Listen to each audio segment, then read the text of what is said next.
For the glory of Virginia.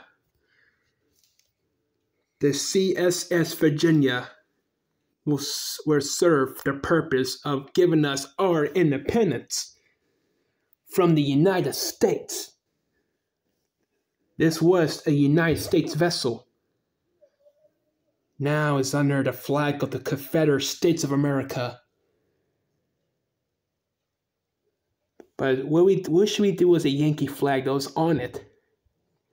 The American flag that was on it, sir.